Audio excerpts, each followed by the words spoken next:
Silakan duduk, saudara. Di kebaktian yang pertama dan yang kedua, saya menyampaikan visi dan misi daripada gereja kita yang diambil dari kisah para rasul yang mengangkat kehidupan daripada Rasul Paulus.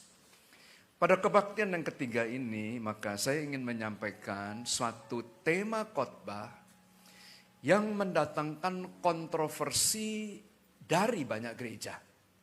Yaitu satu tema yang berbicara mengenai persembahan persepuluhan. Ada gereja-gereja atau hamba-hamba Tuhan yang menanyakan, apakah persembahan perpuluhan ini masih relevan untuk dilakukan pada saat ini? Bukankah persembahan perpuluhan itu hanya ada di dalam perjanjian lama saja? Ada juga yang mengajarkan lebih baik kalau kita menggunakan perpuluhan kita untuk memberkati orang-orang miskin. Atau pendeta-pendeta yang miskinnya sama seperti janda-janda, yatim piatu yang tidak punya penghasilan. Maka lebih baik kalau kita menyisihkan perpuluhan kita dan memberikan kepada orang tua kita yang membutuhkan, kepada orang-orang miskin. Sehingga terjadi simpang siur mengenai persembahan perpuluhan ini. Bapak, Ibu yang dikasih oleh Tuhan, kalau Anda squeeze Alkitab Anda, maka Alkitab Anda hanya mengajarkan dua hal. Yang pertama, Alkitab mengajarkan supaya kita mengasihi Tuhan. Dan yang kedua, kalau Anda lihat di sebelah kanan saya, yang kedua itu Alkitab mengajarkan supaya kita mengasihi sesama kita manusia seperti diri kita sendiri. Dengan kata lain, saudara, Anda tidak bisa membenturkan kedua hukum ini. Mana yang lebih penting? Mengasihi Tuhan atau mengasihi sesama? Hamba-hamba Tuhan yang berani membenturkan kedua hukum ini, nah, saya kira perlu kemudian belajar lebih dalam. Karena Injil Matius berkata, pada kedua hukum inilah bergantung seluruh kitab Taurat dan kitab para nabi. Dengan kata lain, waktu kita gagal dalam mengasihi Tuhan atau kita gagal dalam mengasihi sesama, kita juga akan gagal di dalam melaksanakan perintah-perintah Tuhan. Mari kita lihat Maliahi pasal yang ketiga dan kita akan buka ayat yang ke-10. Di dalam ayat yang ke-10 maka Tuhan berfirman, bawalah seluruh persembahan persepuluhan itu ke dalam rumah perbendaharaan. Nah lihat, bukan ke rumah yatim piatu. Kemana perpuluhan itu kita mesti bawa? Halo? Aduh, nggak kedengeran di sini. Nah, ke rumah Tuhan. Supaya ada persediaan makanan di rumahku dan ujilah aku firman Tuhan semesta alam. Apakah aku tidak membuka bagimu tingkap-tingkap langit dan mencurahkan berkat kepadamu sampai berkelimpahan? Bisa katakan amin? Bisa katakan amin? Saudara yang dikasih oleh Tuhan, ya dengar baik. Selama kita masih hidup dalam dunia ini, ada dua berkat yang Tuhan sediakan buat kita. Yang pertama, apa yang kita makan, minum, dan pakai, semua berasal dari tanah. Baju Anda terbuat dari tanah, emas, perak, permata Anda, semua dari tanah. Apa yang Anda makan, minum, dan pakai, semua berasal dari tanah. Tetapi kepada kita, Tuhan tidak hanya memberkati kita dengan hasil tanah saja. Tuhan juga berjanji, pada waktu kita mengembalikan perpuluhan, maka saudara dan saya berhak untuk menguji. Apakah dia Allah atau bukan? Satu-satunya ayat dalam Alkitab yang mengizinkan kita untuk menguji Allah, yaitu pada waktu kita itu membawa seluruh persembahan perpuluhan kita. Karena waktu kita mengembalikan persembahan perpuluhan ke dalam rumah perbendaharaan, maka Tuhan berkata, uji aku. Apakah dia adalah raja atas kerajaan surga atau bukan? Untuk membuktikan dirinya, maka dia berkata, aku akan bukakan tingkap-tingkap langit bagimu. Kalau Tuhan bukan raja daripada kerajaan surga, dia tidak mungkin berani untuk membuka tingkap langit. Saudara yang dikasih oleh Tuhan, apa yang terjadi? Pada waktu tingkap-tingkap langit itu terbuka.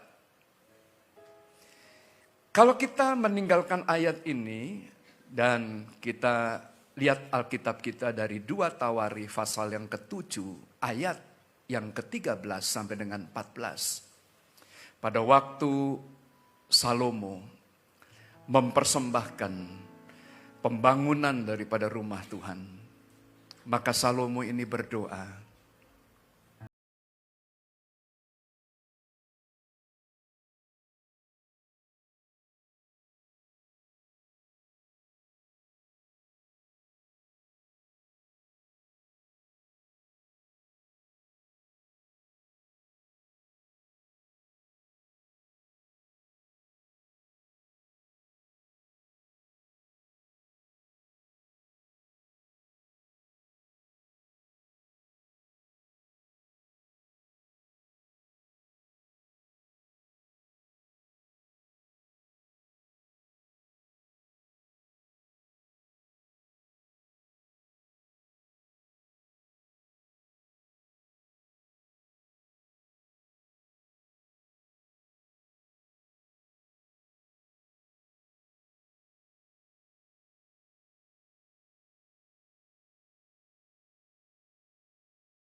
Tawarikh pasal 7 ayat yang ke-13 dan ayat yang ke-14.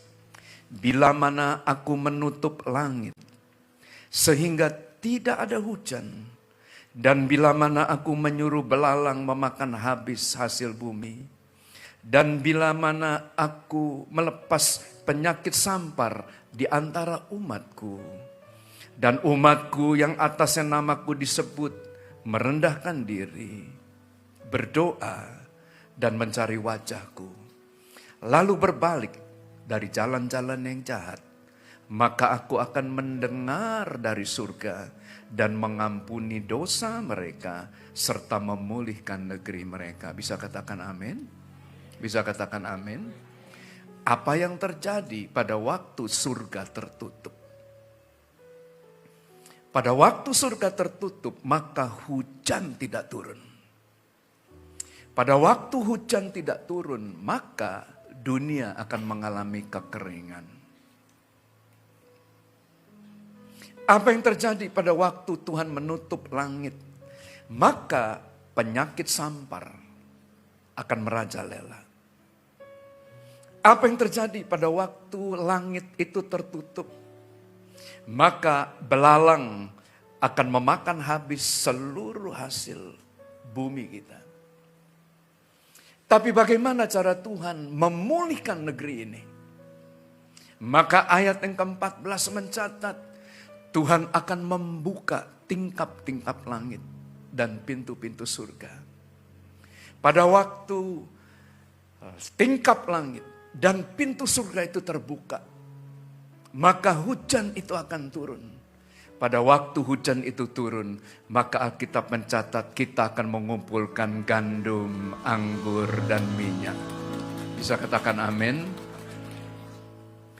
Waktu surga itu tertutup, maka bumi dalam keadaan yang susah. Tapi waktu surga terbuka, pemulihan itu akan terjadi. Maliahi 3 ayat 10, saya percaya tidak semata-mata berbicara tentang berkat finansial. Dari mana kita tahu? Mari kita bedah seluruh kitab yang ada di dalam kitab Maliahi.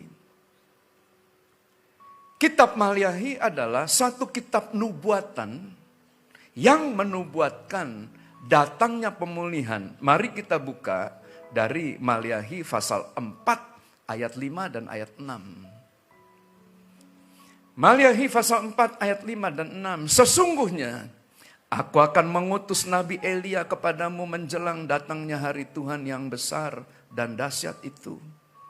Maka ia akan membuat hati bapak-bapak berbalik kepada anak-anaknya dan hati anak-anak kepada bapaknya, supaya jangan aku datang memukul bumi hingga musnah. Jadi kitab Maliahi ini menubuatkan tentang datangnya hari kiamat. Sebelum datangnya hari kiamat, maka Nabi Maliahi bernubuat. Tuhan akan mengirimkan roh dan kuasa Elia untuk satu tujuan, supaya terjadi pemulihan hubungan antara bapak dan anak. Bagaimana cara kemudian Tuhan memulihkan hubungan antara bapak dan anak yang rusak pada hari-hari terakhir? Mari kita lihat dari pasal pertama. Maliahi pasal pertama ayat 6 dan ayat yang ke-8 dimulai dengan memperbaiki hubungan antara Tuhan dan manusia. Jadi pemulihan antara manusia dengan manusia akan terjadi setelah manusia itu dipulihkan hubungannya dengan Tuhan. Pasal yang pertama dicatat, seorang anak menghormati bapaknya dan seorang hamba menghormati tuannya. Jika aku ini bapak, di manakah hormat yang kepadaku itu? Jika aku ini tuan, di manakah takut yang kepadaku itu? Firman Tuhan semesta alam kepada kamu, hai para imam yang menghina namaku, tapi kamu berkata, dengan cara bagaimanakah kami menghina namamu? Dalam ayat yang ayat berikutnya Tuhan berkata, kamu membawa roti cemar ke atas mezbahku. Tetapi berkata, dengan cara bagaimanakah kami mencemarkannya? Dengan cara menyangka meja Tuhan boleh dihinakan. Bagaimana cara kita menghina meja Tuhan? Ayat yang ke-8. Apabila kamu membawa seekor binatang buta untuk dipersembahkan, tidakkah itu jahat? Apalagi kamu membawa binatang yang timpang dan sakit, tidakkah itu jahat? Cobalah menyampaikan kepada bupatimu, apakah ia berkenan kepadamu, apalagi menyambut engkau dengan baik. Firman Tuhan semesta alam. Apa yang dilakukan oleh Israel? Mereka tidak menganggap Tuhan sebagai Tuan dan Tuhan itu sebagai Allah. Dari mana? Tuhan tahu bahwa Israel tidak menganggap Tuhan itu sebagai Tuan, sebagai Allah dari persembahan. Kalau kita memiliki yang baik, tetapi kita menyembunyikan yang baik, dan kita memberikan yang tidak baik, maka Tuhan berkata, coba berikan pada bupatimu. Apakah dia berkenan? Kalau kamu menganggap aku ini Bapa, kalau kamu menganggap aku ini Tuan, jangan berikan yang second best. Karena Alkitab berkata begini, di mana hartamu berada, maka di situ hatimu juga berada. Setiap kali kalau kita memberikan persembahan, maka Anda bisa melihat kedalaman daripada hati Anda. Kedalaman daripada rasa hormat. Saudara yang dikasih oleh Tuhan, pasal 2. Ayat yang ke-11 sampai dengan ayat yang ke-16. Singkatnya, Yehuda berkhianat, yaitu dengan kawin dan cerai. Lupa message daripada seluruh kitab Maliahi adalah pemulihan, rekonsiliasi. Bagaimana seorang itu mau rekonsiliasi kalau dengan istri, dengan suami tidak bisa menjaga hubungan yang baik? Bagaimana gereja mau dipakai untuk menjadi agent of transformation kalau dia sendiri tidak memiliki hubungan yang baik dengan orang tuanya, dengan mertuanya, dengan saudara-saudaranya yang lain. Dan apa yang terjadi? Dalam ayat yang berikutnya dikatakan, biarlah Tuhan melenyapkan dari kemah-kemah Yakub segenap keturunan orang yang berbuat demikian, sekalipun ia membawa persembahan kepada Tuhan semesta alam. Tuhan berkata, aku menolak persembahan kamu. Ayat yang berikutnya, kamu menutupi mezbah Tuhan dengan air mata, dengan tangisan dan rintihan. Oleh karena ia tidak lagi berpaling kepada persembahan dan tidak berkenan menerimanya dari tanganmu. Jangan Anda pikir begini ya, nggak cocok dengan istri, nggak cocok dengan suami, ya gampang cerai aja. Memang cuman kamu satu-satunya laki-laki, cuman satu-satunya perempuan kamu di dalam dunia ini. Pada waktu kita bercerai, apa yang terjadi?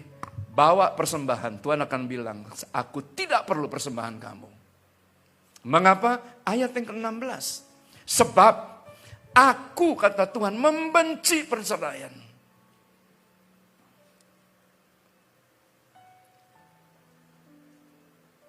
Maksud daripada Maliahi, Tuhan ingin melakukan rekonsiliasi. Tapi oleh karena kekerasan hati manusia, maka pertikaian, perpecahan, perselisihan terjadi. Pasal 3. Pasal 3 ayat yang kedua dan ayat yang ketiga. Anda lihat bagaimana pemulihan itu terjadi. Siapakah yang dapat tahan akan hari kedatangannya, dan siapakah yang dapat tetap berdiri apabila ia menampakkan diri? Sebab ia seperti tukang pemurni logam dan seperti sabun tukang penatu. Ia akan duduk seperti orang yang memurnikan dan mentahirkan perak. Ia mentahirkan orang Lewi dan menyucikan mereka seperti emas dan perak. Supaya, nah garis bawahi, mereka menjadi orang-orang yang mempersembahkan korban yang benar.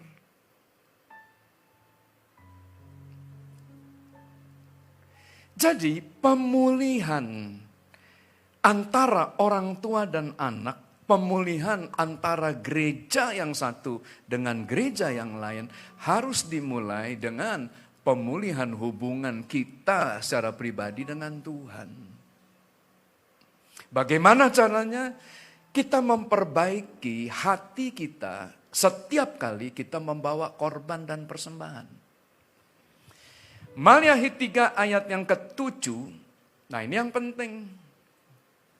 Ayat yang ke-7 dan ayat yang ke-8, maka Alkitab mencatat, sejak zaman nenek moyangmu kamu telah menyimpang dari ketetapanku dan tidak memeliharanya.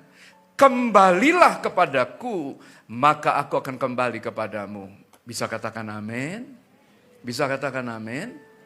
Jangan lupa kitab Maliahi ini adalah kitab terakhir dari perjanjian lama. Setelah itu maka Tuhan tidak berbicara kepada manusia lebih 400 tahun, Pak. Dan pesan terakhir dari kitab Maliahi, Tuhan berbicara kepada umatnya, kembalilah kepadaku. Kenapa Tuhan minta supaya manusia kembali kepadanya? Karena sejak dari zaman nenek moyang manusia, yaitu Adam dan Hawa, manusia cenderung untuk meninggalkan Tuhan. Tuhan berkata pada Adam dan Hawa begini, Semua pohon dalam taman ini boleh kamu makan, kecuali satu aja jangan. Yaitu pohon pengetahuan akan hal yang baik dan hal yang jahat. Karena pada waktu kamu makan, kamu akan mati. Arti kematian dijelaskan dalam Alkitab adalah berpisah dengan Tuhan.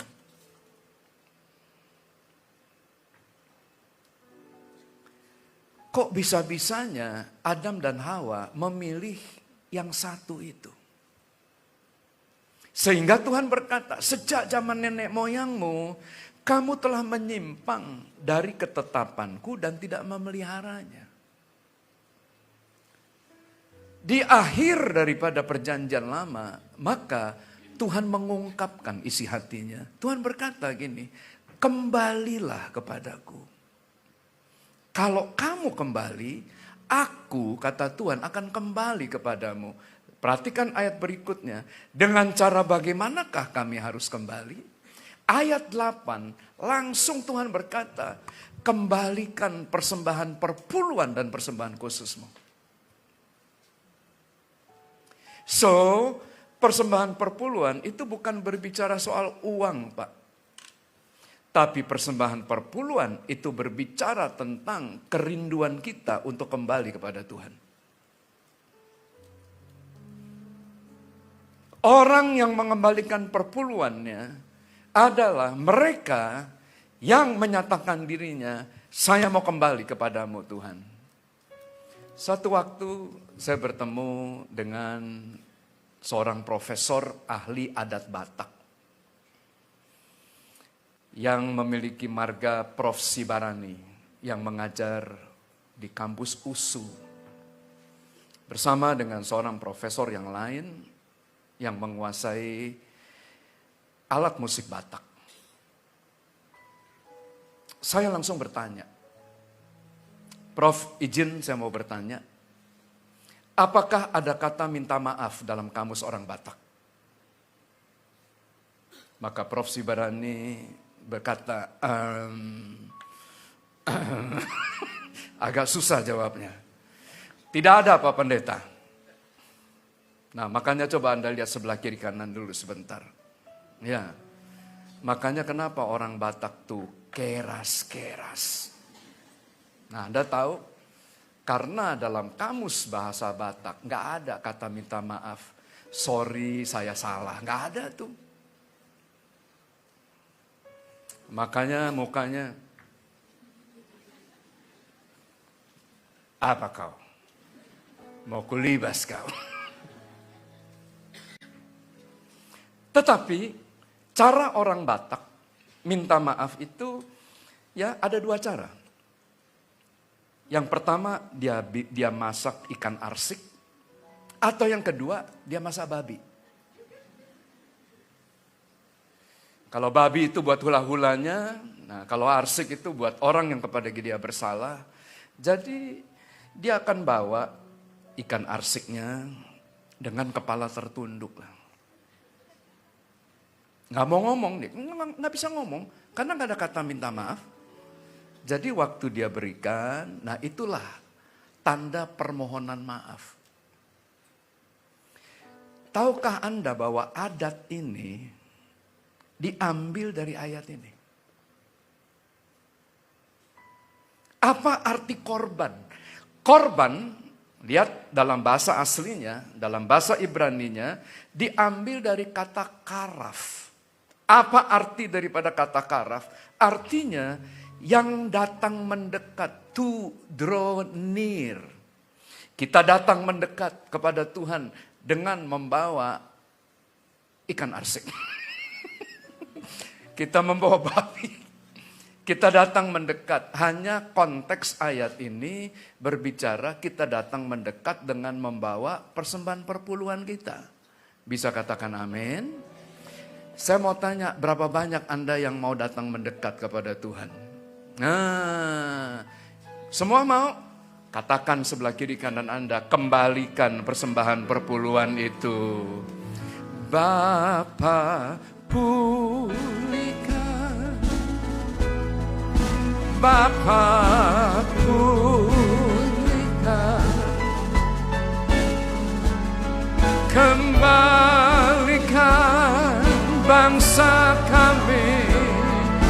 padamu,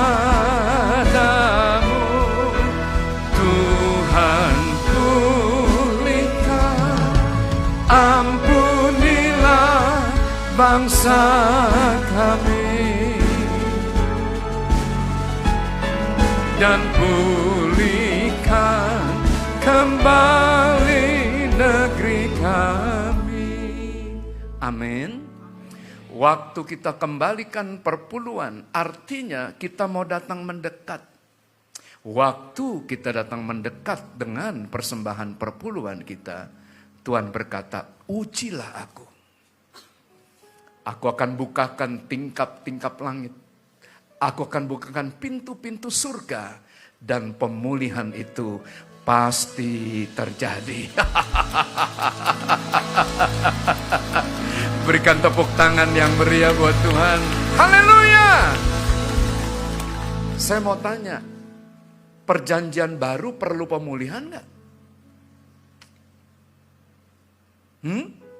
Jangan gini-gini aja. Perjanjian baru perlu pemulihan enggak? Perlu. Bagaimana pemulihan terjadi? Pemulihan akan terjadi pada waktu pintu surga terbuka. Di mana ayatnya? 2 Tawari 7:14. Bagaimana cara kita membuka? Gak ada cara lain, Pak. Bawalah persembahan perpuluhan dan Tuhan berkata, aku, kata Tuhan, akan bukakan pintu surga. Waktu pintu surga terbuka, pemulihan akan segala sesuatu pasti terjadi. Haleluya, haleluya. Next. Apakah perpuluhan masih relevan? Apakah dalam perjanjian baru ini diperlukan untuk mengembalikan perpuluhan? Pada waktu orang-orang Israel dibawa oleh Tuhan keluar dari tanah Mesir, maka Tuhan menjatuhkan 10 tulah. Tulah pertama sampai tulah ke-9, Fir'aun berkeras, nggak bisa keluar. Firaun terus menahan orang Israel untuk tidak keluar. Karena kalau orang Israel keluar, tidak ada budak di Mesir. Tidak ada orang yang akan membantu mereka membangun istana-istana mereka. Tapi di tulah yang ke-10, saudara, baik Fir'aun maupun seluruh bangsa memaksa orang Israel dengan sangat. Dicatat begini, dan Tuhan membuat orang Mesir bermurah hati terhadap bangsa itu, sehingga apa yang diminta oleh orang Israel diberikan kepada mereka oleh orang-orang Mesir. Tiba-tiba orang Mesir bermurah hati. Kenapa? Gara-gara tulah yang ke-10. Seluruh anak sulung Mesir dihantam mati oleh Tuhan. Bang! Habis. Seluruh ternak Mesir dihantam habis, bang! Dan pada waktu anak sulung mereka dihantam habis oleh Tuhan, maka Mesir angkat tangan dan Mesir berkata, keluar kamu, keluar. Kamu minta apa saja, silahkan. Kamu mau minta emas perak, kamu mau minta bahan-bahan lenan yang halus-halus, ambil semua asal kamu keluar. Karena mereka sudah tidak tahan dengan tangan Tuhan yang kuat, yang menekan mereka. Dan orang Mesir menyaksikan tidak ada satupun dari anak sulung orang Israel atau ternak sulung orang Israel yang mati pada hari itu. Karena Tuhan melindungi dengan darah anak domba Paskah. Saudara yang dikasihi oleh Tuhan, pada waktu orang Israel berada di padang gurun, maka Tuhan berkata dalam Bilangan pasal 3 ayat 12, sesungguhnya aku mengambil orang Lewi dari antara orang Israel, ganti semua anak sulung mereka yang terdahulu lahir dari kandungan, supaya orang Lewi menjadi kepunyaanku. Jadi Tuhan berkata, dari 12 suku, aku pilih satu sebagai pengganti anak sulung. Maka dipilihlah orang Lewi. Dan kepada orang Lewi, maka pasal 18 ayat 25, Tuhan mempercayakan persembahan perpuluhan yang dipersembahkan orang Israel kepada Tuhan sebagai persembahan khusus kuberikan kepada orang Lewi sebagai milik pusakanya. Itulah sebabnya Allah berfirman tentang mereka tidak akan mendapat milik pusaka di tengah-tengah orang Israel. Jadi Tuhan mengambil orang Lewi sebagai pengganti anak sulung dan Tuhan memberikan persembahan perpuluhan itu kepada orang Lewi. Bisa katakan amin sampai di sini? Anda masih mengikuti saya? Nah, dengar baik. Setiap kali orang Israel mengembalikan persembahan perpuluhan, maka mereka ingat perbuatan Tuhan yang ajaib. Tuhan menekan Fir'aun dan Mesir dengan tangan yang kuat, sehingga mereka bermurah hati. Mungkin Anda menghadapi lawan-lawan yang jauh lebih besar daripada Anda, yang jauh lebih kuat daripada Anda. Anda menghadapi satu kekuasaan yang berada di luar daripada kemampuan Anda untuk menghadapinya. Apa yang terjadi pada waktu kita mengembalikan perpuluhan, maka Tuhan berkata, uji aku. Aku akan menyatakan diriku kepadamu bahwa aku adalah Allah. Dan saya percaya Tuhan tidak pernah berubah. Dulu, sekarang, sampai dengan selama-lamanya. Tuhan akan membuat orang-orang sekeliling kita akan bermurah hati. Bisa katakan amin? Bisa katakan amin?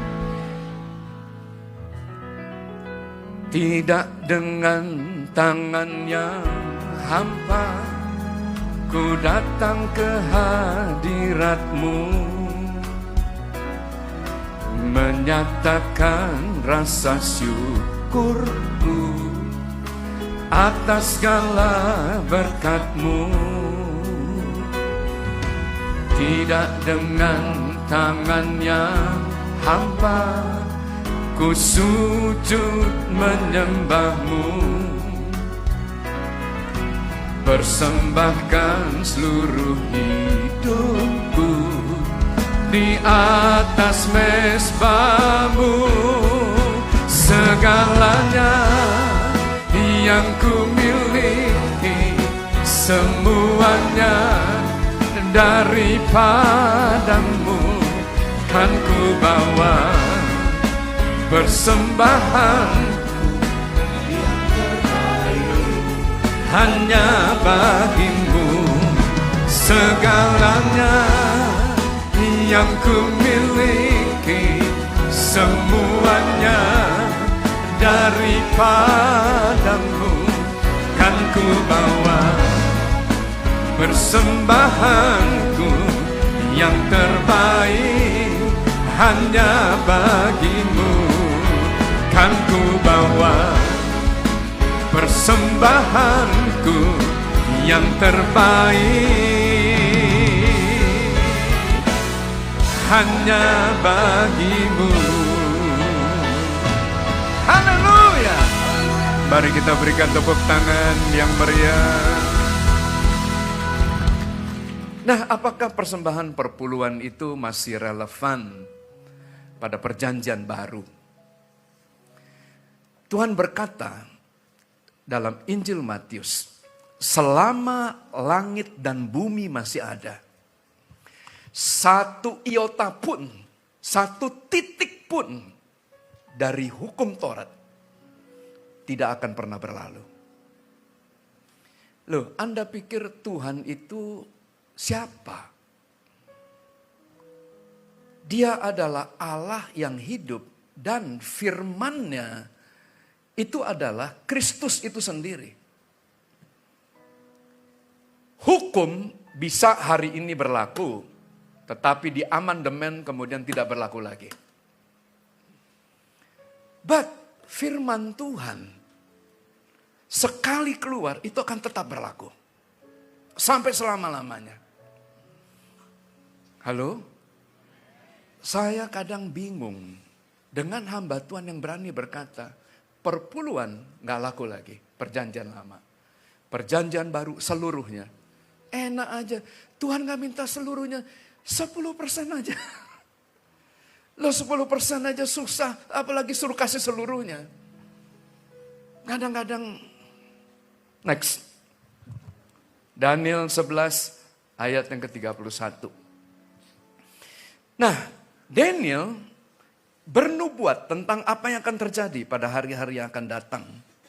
Akan ada peperangan rohani yang akan terjadi antara tentara daripada kuasa kegelapan dengan gereja. Dicatat dalam ayat 31, tentaranya yang besar akan muncul, mereka akan menajiskan tempat kudus benteng itu, menghapuskan korban sehari-hari, dan menegakkan kekejian yang membinasakan. Jadi bagaimana cara kuasa kegelapan itu menghancurkan gereja? Maka diserang dulu bagian korbannya. Dia akan meniadakan korban sehari-hari. Dia akan menghapuskan. Dengan kata lain, kamu boleh beribadah, tapi kamu gak usah fanatik. Jangan bawa harta kamu. Jangan beri persembahan. Pada waktu Israel berada di bawah aniaya atau di bawah kuasa daripada Fir'aun, lihat di dalam Keluaran pasal 10 ayat 24. Firaun berkata begini, kalau kamu mau beribadah, silahkan. Mau berdoa kepada Tuhan, silahkan. Mau bawa istri, silahkan. Mau bawa anak-anak, silahkan. Satu yang tidak boleh kamu bawa.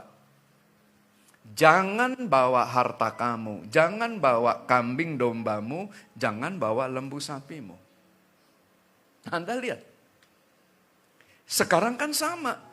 Buat apa bawa persembahan ke gereja? Gerejanya udah besar, gerejanya kaya. Kalau kamu bawa persembahan, kamu hanya membuat hidup pendetanya gemuk-gemuk. Nah, untung perut saya nggak gede.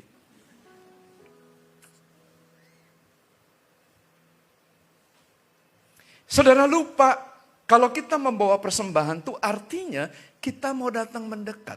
To draw near. Nah, mengapa? Lihat Keluaran 20 ayat 24. Kita baca sama-sama. 2, 3. Kau buatlah bagiku mezbah dari tanah dan persembahkanlah di atasnya korban bakaranmu dan korban keselamatanmu, kambing dombamu dan lembu sapimu pada setiap tempat yang kutentukan menjadi tempat peringatan bagi namaku. Yang paling keras, katakan bersama-sama dengan saya. 2, 3. Aku akan datang kepadamu dan memberkati engkau.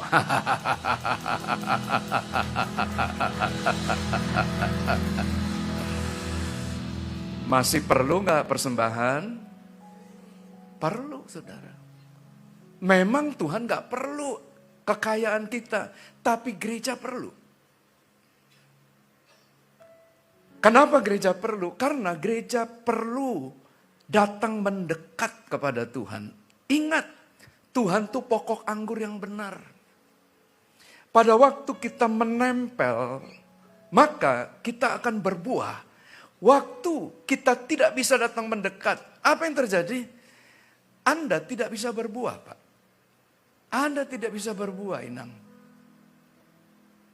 Kalau kita tidak bisa berbuah, maka kita akan dilempar dan kita akan dibakar. Tapi waktu kita kemudian datang mendekat dengan membawa korban. Tuhan janji, bukan saya yang janji, Tuhan yang janji. Tuhan berkata, aku akan datang kepadamu as a person. Tuhan akan datang kepada Anda secara pribadi. Dan apa yang Tuhan lakukan? Tuhan janji, aku akan memberkati kamu. Aku akan memberkati kamu, aku akan memberkati kamu, dan kamu sekalian. Segalanya yang kumiliki, semuanya daripadamu kan ku bawa. Persembahanku yang terbaik hanya bagimu. Saya akan tutup.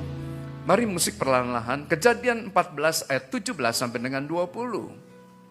Pada waktu Abraham berperang melawan Kedorlaomer, dan dia mengalahkan raja-raja yang bersama-sama dengan dia. Maka Abraham menjarah seluruh kekayaan daripada raja-raja itu. 9 raja, saudara. Setelah Abraham memperoleh begitu banyak jarahan, maka Abraham itu menyerahkan 1/10 kepada Melkisedek. Nah, ada seorang hamba Tuhan yang berani menafsirkan perpuluhan cuma sekali seumur hidup.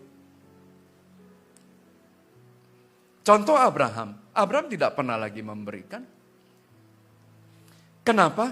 Karena Abraham punya anak cuma 1, Pak. Zaman Abraham belum ada berkat anak sulung. Belum ada berkat kesulungan. Berkat kesulungan baru ada pada waktu Ishak melahirkan Esau dan Yakob. Dan jangan lupa perpuluhan itu adalah penebus anak sulung.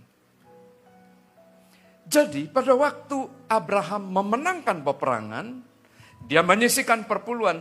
Dan lihat ayat yang ke-19 dan ayat yang ke-20.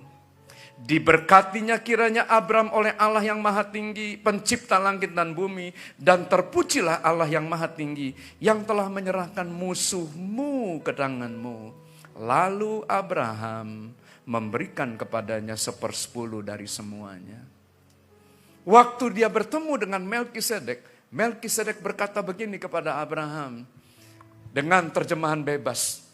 Abraham, kamu menang bukan karena kamu hebat, kamu menang bukan karena kamu kuat, kamu menang karena Tuhan menyerahkan nyawa daripada musuh-musuhmu ke dalam tanganmu. Dan Abraham mengaminkan bahwa kemenangannya bukan karena dia hebat. Kemenangannya karena Tuhan yang memberikan kekuatan kepadanya. Sehingga Abraham berkata, bukan karena kuat dan bukan karena gagah, tapi oleh karena rohmu, kata Tuhan. Amin. Orang yang memberikan perpuluhan adalah orang yang mengakui, Tuhan, kalau saya berhasil seperti hari ini,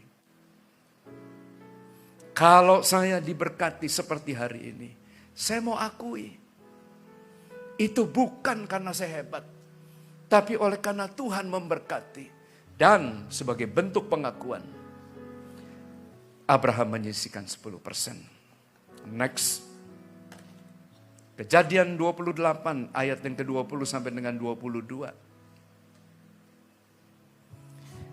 Pada waktu Yakob bertemu dengan Tuhan di Betel, di ayat yang ke-22, dan batu yang kudirikan sebagai tugu ini akan menjadi rumah Tuhan. Dari segala sesuatu yang kau berikan kepadaku akan selalu. Nah, garis bawahi. Kalau zaman Abraham sekali, tapi zaman Yakob dia berkata, dari seluruh dan segala sesuatu yang kau berikan kepadaku akan selalu kau persembahkan 1/10.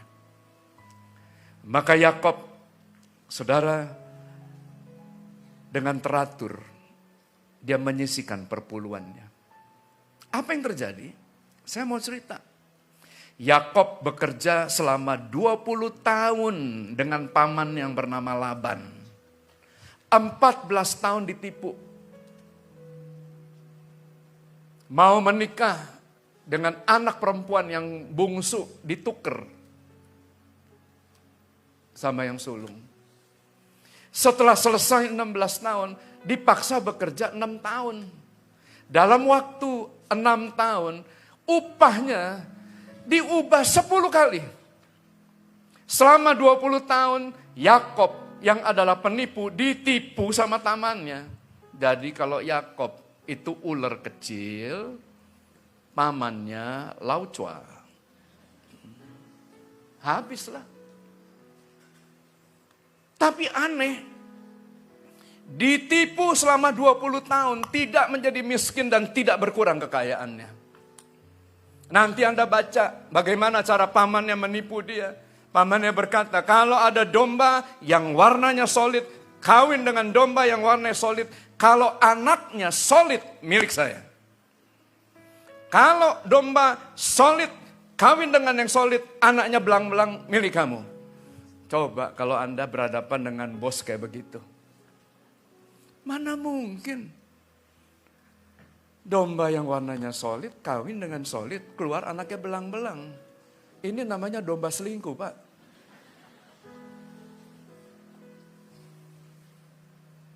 Kan nggak mungkin. Kalau Alfred matanya belok gitu. Loh bapaknya sipit gini, anaknya juga sipit lah.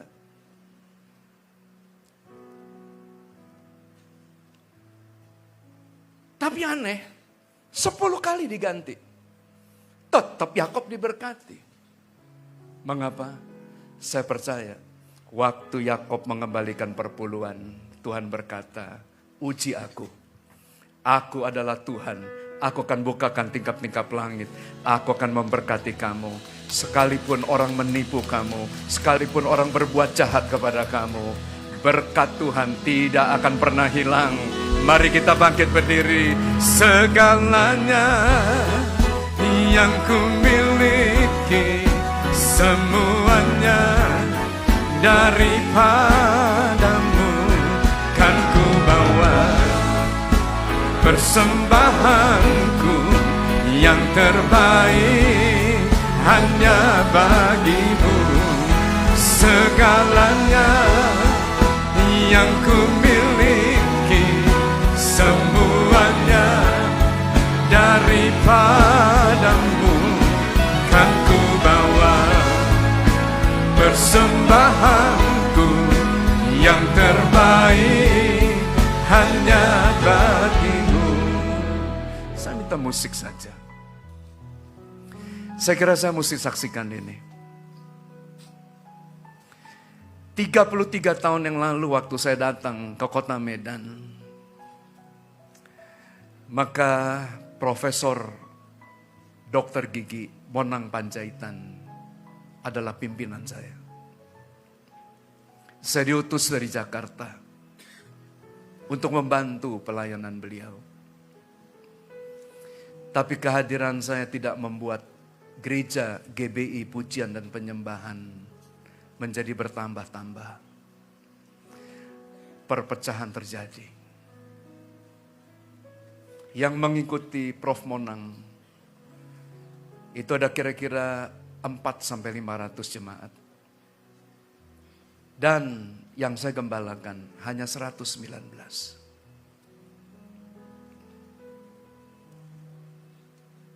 Perpecahan tidak bisa terhindarkan. Masa-masa yang sulit saya lalui. Tapi apa yang terjadi? Setiap kali saya membawa persembahan perpuluhan, saya mohonkan agar Tuhan melakukan rekonsiliasi. Sampai satu waktu, maka Bang Monang kemudian panggil saya. Dan singkatnya, marga yang pertama dari suku Batak yang saya dapat adalah marga Panjaitan. Haleluya. Di mana kemudian anak-anaknya memanggil saya Amang Uda. Sebelumnya, kami bertikai satu dengan yang lain. Kami pecah satu dengan yang lain. Tapi bagi Tuhan tidak ada yang mustahil. Pada waktu kita mau datang mendekat dan kita mengembalikan perpuluhan, maka apa yang terjadi? Tuhan akan membukakan tingkap-tingkap langit dan pintu-pintu surga.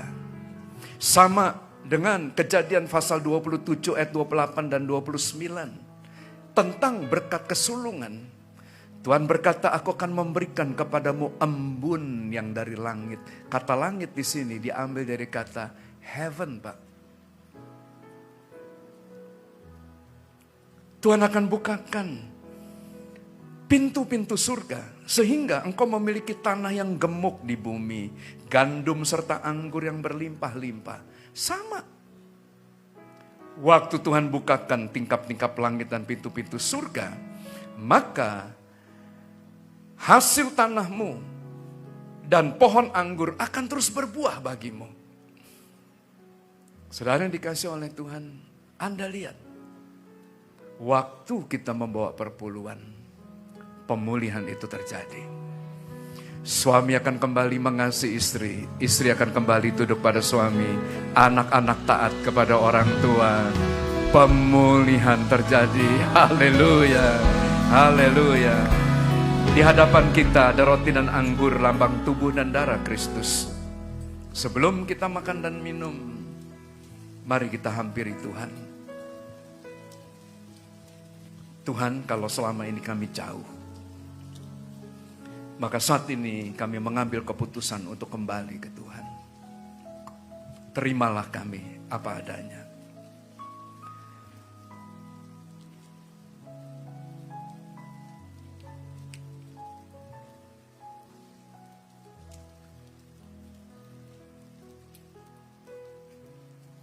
Sebab apa yang telah kuteruskan kepadamu telah aku terima dari Tuhan. Yaitu bahwa Tuhan Yesus pada malam waktu diserahkan, Ia mengambil roti. Mari kita angkat roti tinggi-tinggi. Dan setelah itu Ia mengucap syukur atasnya dan Ia memecah-mecahkan dan berkata, inilah tubuhku yang diserahkan bagi kamu. Perbuatlah ini menjadi peringatan akan aku. Saudara dikasih oleh Tuhan, bukankah roti yang atasnya kita ucapkan syukur adalah persekutuan kita dengan tubuh Kristus? Makanlah.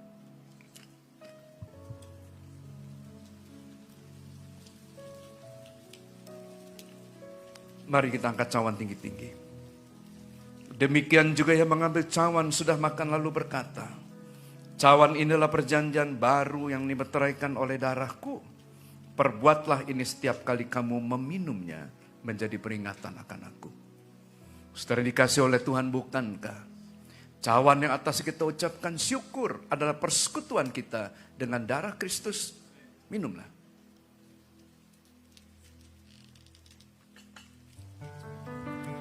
Mari buka kedua tangan saudara, ucapkan syukur. Terima kasih Tuhan, terima kasih, terima kasih. We thank you and we thank you Lord. Terima kasih Yesusku, terima kasih Yesusku. Puji syukur hanya bagi Tuhanku. Terima kasih Yesusku, terima kasih. Puji syukur hanya bagi,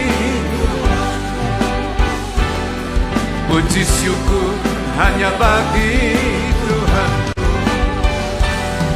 Puji syukur hanya bagi Tuhan.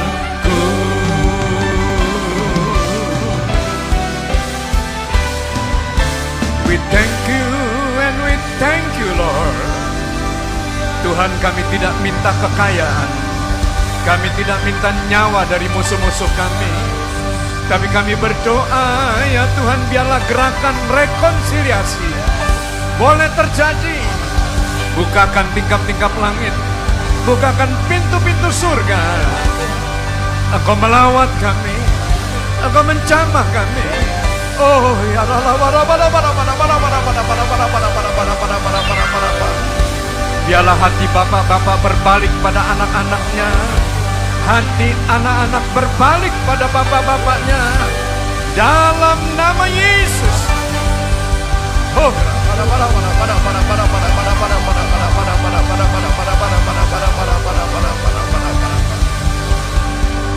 Tuhan, Kau meteraikan setiap kebenaran firman-Mu, dan biarlah firman-Mu ini bertumbuh dan berbuah berlipat, lipat, lipat, lipat, dan lipat kali ganda.